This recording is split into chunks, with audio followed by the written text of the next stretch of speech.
going on, folks? My name's George Gamble from Premier Sports Plays and SBR Sports Picks. I'm back again to talk you through Monday's games in Euro 2020 as the third round of matches gets underway. In this particular video, I'm going to be running the raw over the games taking place throughout Monday. But before we dive into the details, what I want to know is who's been the most surprising team to you, either good or bad, throughout this Euro so far? Let me know in the comments below. Also, please pop the video a like and give it a subscribe because it really does help out the page. And don't forget to hit that bell so that you get notified whenever we release a new video here on Mayo Media Network because you don't want to miss them. But first, we're going to Bucharest as Ukraine go head to head with Austria. Now, it's an exciting game for me personally. I am looking forward to it. Ukraine are on the brink of progressing from the European Championship group stage for the first time in their history after beating North Macedonia 2-1. Ending a run of 6 consecutive losses at this tournament. Ukraine have only lost one of their previous 8 matches in all competitions with 3 wins and 4 draws, and they also bagged over 1.5 goals in each of their last 3 matches.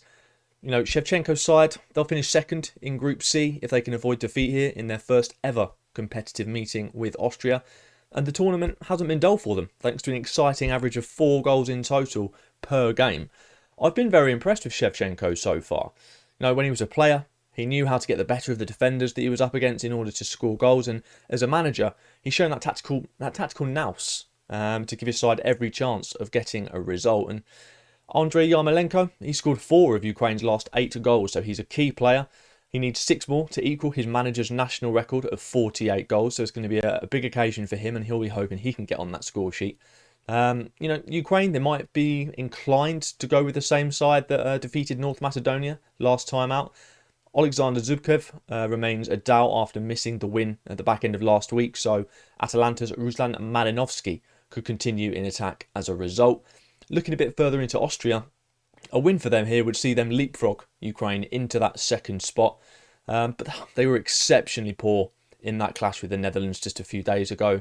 Despite, the fact they did see the lion's share of possession, but even though they saw most of the ball, they didn't do a lot with it, and they registered just 0.72 XG, expected goals, compared to 3.53 expected goals against, registered from the chances that were created. So it's all well and good having the ball, but if you're not going to do anything with it, you're not going to cause teams problems, as we saw against the Netherlands.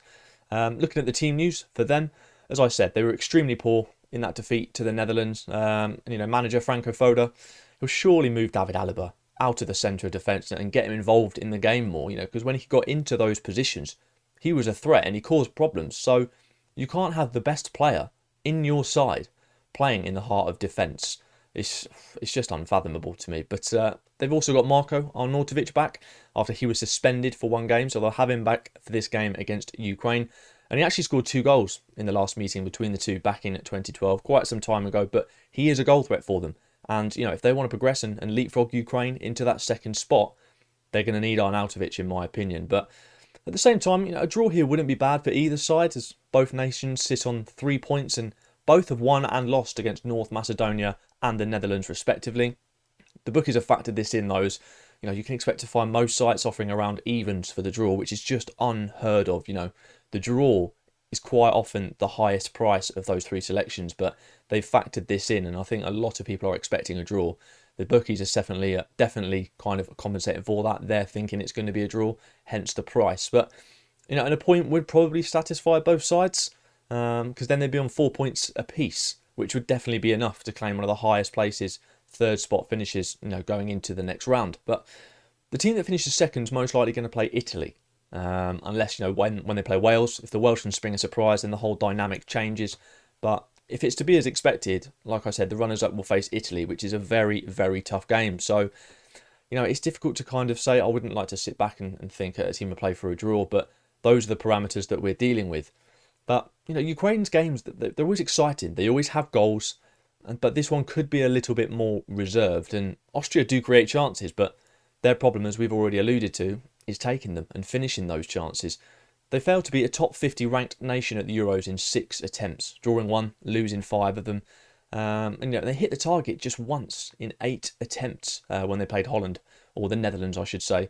And you can't help but feel that loss of Arnautovic up front for that game did hamper them somewhat. And as I've said, he's returned, so he could lead the line in search of that all-important goal. And if they can create enough chances, I wouldn't be surprised to see him take one of those and put Austria in front. But yeah, it's got all the makings of a tentative affair for me. So the play that I'm going to go with is a very small play. I'm going 1 point on Ukraine to win, simply for the price. You will not see Ukraine going up against the likes of Austria at this price again. And on DraftKings, it's plus 260, and it's massive. It's a huge price. And whilst I know they might play for the draw, I can't ignore that. I just cannot fathom that two sides are going to go into a game more than happy just to play for the draw. Surely one of them's going to want to get the win. And if they're both up for it, I see Ukraine edging it. But yeah, so like I said, the odds on Ukraine to win and in turn finish as runners-up simply too big. And the bookies are banking on the fact that they want to draw and that these two sides are going to play for a draw. So I'm happy to be on the side of Ukraine at these odds. Because I just can't imagine Shevchenko allowing his team to sit back and play out a boring game. It's not in his mentality. It's not his ethos. He wants to play football. He wants Ukraine to be attacking and he wants them to win games. So for me, plus 260 on Ukraine to win, small play of 1 point is definitely worth having. Next up, we have the other game in Group C as North Macedonia make the trip to Amsterdam to take on the Netherlands at the Johan Cruyff Arena. With Macedonia, fair play to them for getting here in the first place, but I think everyone kind of knew they were there to make up the numbers. We're going to be the whipping boys somewhat, but they've performed for them, and as minnows of the tournament, they've performed very well, to be fair. They stealed an early exit from their first ever major final in this competition. They lost 2-1 to Ukraine on the same day that Netherlands beat Austria, so that kind of meant, well, their fate was sealed for them. They're out of the tournament. They won't be progressing to the next round, but Angelovski's side, they play with freedom a lot of the time, and they definitely can here. There's nothing to play for them. Netherlands are through, Macedonia are out, so it could be quite an expansive, open, stress-free game. And they're definitely fighters, as evidenced by their goals in this tournament. They've scored in each game that they've played, sometimes against the odds as well. They also had a shock win over Germany in March, so it proves they've got some talent in there. They can score goals. But that result does appear to be a kind of one-off as their form against nations ranked close, all between 6 and 26 top nations. For example, the Netherlands are in 6th, and the sides around there, they've won 1 against Germany, drawn 1 and lost 7. But they did score in 7 of those games, so they can find the back of the net. The problem is they can't stop them going in at the other end, and against this Netherlands side, it could be a very, very long night for them. They've also seen over 2.5 goals in 4 of their last 5 games. Looking a bit more with the Netherlands, though, it's their first qualification to the knockout round since 2008, and that's been secured as group winners. So I think Frank de Boer, he might rotate his side in order to give a few players and a few key players a rest, but even a rotated squad should have what it takes to overcome this North Macedonia side. And like I said, it should be relaxed. There's no stress on it. There's nothing riding on it. So it's a free hit, basically. And often in games like that, you do see goals because teams are relaxed and just want to have a good game of football. But yeah, looking at the Netherlands even further, they've scored 2+ goals in 11 of their last 12 European Championship games, and that includes qualifiers, and they're yet to concede in 2 head-to-heads on home soil, winning 1 and drawing 1 as well.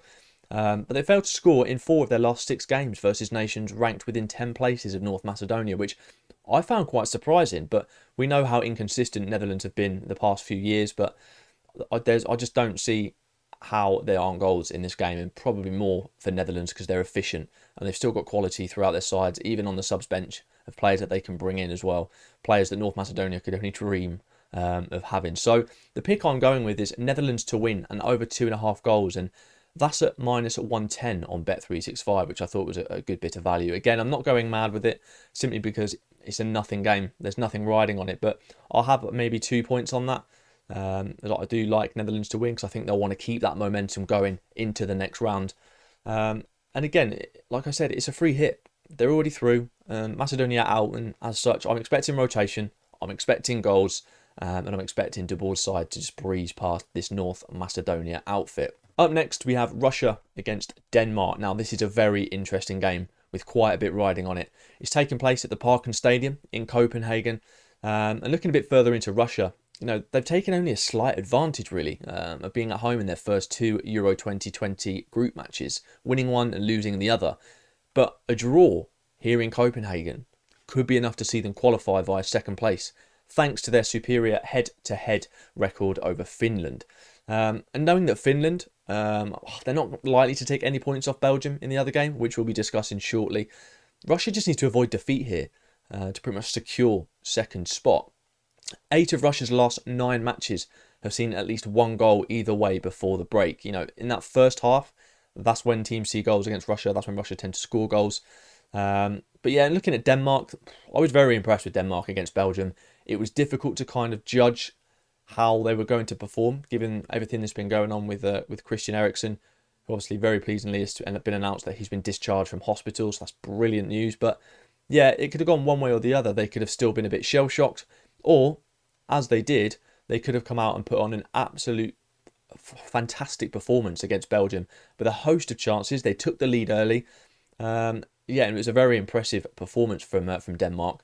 And in fact, 9 of their last 10 goals conceded have come in the second half of games. So they'll hope to do the damage early on and try and keep things tight in the second half, in my opinion, to try and get through. You know, because they need a win if they've got a chance of getting through. And weirdly for Denmark, they've not trailed at half-time in 14 consecutive matches, winning 8 and drawing 6 of those as well.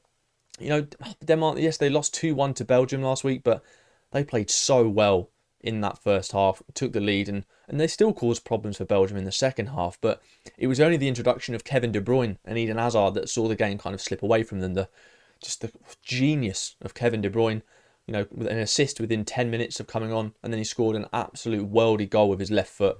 And it was just too much for Denmark to contain, and then they couldn't equalise either. So it was very unfortunate for them.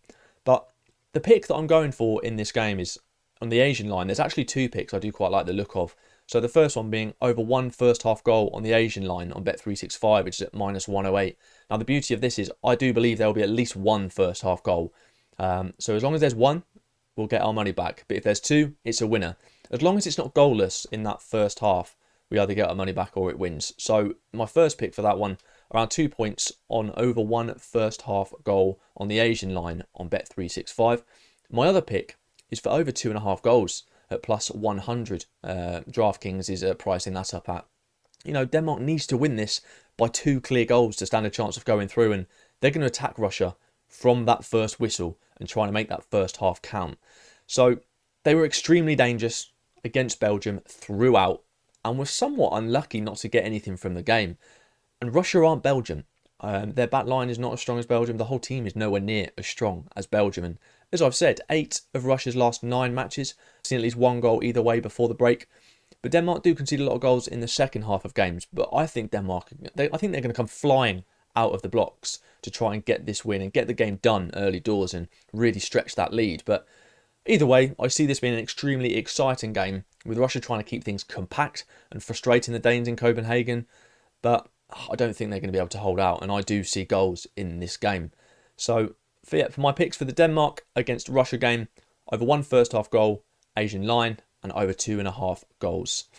Next up, we've got Finland against Belgium. Now, this game doesn't have a lot riding on it, I'd say. Looking at Finland, after a pair of 1-0 results, Finland head into their final group game at the Gazprom in St. Petersburg, knowing only a win will guarantee them a round of 16 spot. But a draw would be enough should Russia lose to Denmark in their final fixture. So there's a kind of a lot riding on it for them. They just need to avoid defeat against this Belgium side. They're the 54th ranked nation. And they're capable of making life uncomfortable for Belgium. So only 1 of their last 6 matches saw over 2.5 goals. Interestingly, each of their last 5 head-to-heads with the Belgians also saw a lack of goals. And Finland have conceded in between the 46th and 60th minute in 8 of their last 10 defeats. It seems to be just after half-time where they're most vulnerable. And as we saw for Belgium against Denmark after half-time when they made those changes with De Bruyne and Hazard, that was when they were most dangerous. So it'll be interesting to see if Finland can hold out in this period here. But early doors, first half, definitely, I think Finland will make it very, very tough for Belgium. Looking a bit further into them, Belgium's comeback versus Denmark, it booked their spot in the knockout phase. They're already there. In fact, all they need is a draw to guarantee top spot in Group B. And like I said, they came from behind to beat Denmark, which shows a lot of character. But for 45 minutes, they looked really ordinary. They didn't look the side that everyone thinks are going to go on and potentially win this, ahead of France. They were very, very ordinary. And then obviously, as we've already mentioned, Roberto Martinez brought on KDB and Hazard and just flipped the game completely on its head. But yeah, they've not lost a game to any side currently outside of FIFA's top 20 since losing to Japan back in 2013. It's a bit of a random stat, but they do well against the minnows. Sides that are nowhere near as good as them aren't, say, dining at the top table. They dispatch of them. They do. It's just the way that Belgium are. They don't make any mistakes against the lower teams, and they got one defeat in 25 internationals, winning 21 and drawing 3. And interestingly, in 17 of those, they covered the -1 handicap. They do score a hatful of goals. They don't shut up shop after going 1 or 2-0 up. They go looking for that next goal. But for me, I am going with under 2.5 goals on this, which might sound strange considering what I've just said about Belgium. It's at -110 on Bet365, and the reason why is there's a lot at stake in this one. And whilst Finland, ideally, they need to win, a point might be enough to see them through to the knockout stages. It's also landed in each of the last 5 meetings between these two nations. And with Belgium safely through, I think Martinez, he might opt to rest some of his key players ready for the knockout phase, such as a Lukaku, who's obviously an absolute danger up front. You know, he might give some minutes to KDB and Hazard, but overall I think he's going to want to rest this side, knowing that they're essentially through. And Finland, they don't tend to concede many goals, and 5 of their last 6 matches have witnessed fewer than 3 goals being scored. So for me, with Finland, you know, as I said, they've not conceded more than 1 goal in any of their last 3 matches. Belgium haven't scored more than 1 goal in any of their last 6 encounters with the Scandinavians.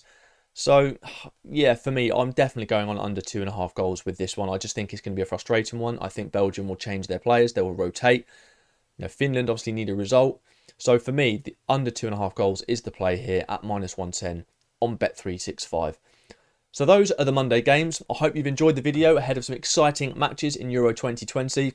Hopefully it's given you some insight ahead of Tuesday, and I'll be back soon to chat about even more games from the Euros. Follow both of my Twitter pages. You can follow the stats page, which is at @CGeorgeGamble, and also follow my personal page, which is at George_CGG, for my opinions on the football matches that are going on, as well as other insights too. But no, best of luck with all your picks. Enjoy the games, and I'll speak to you soon.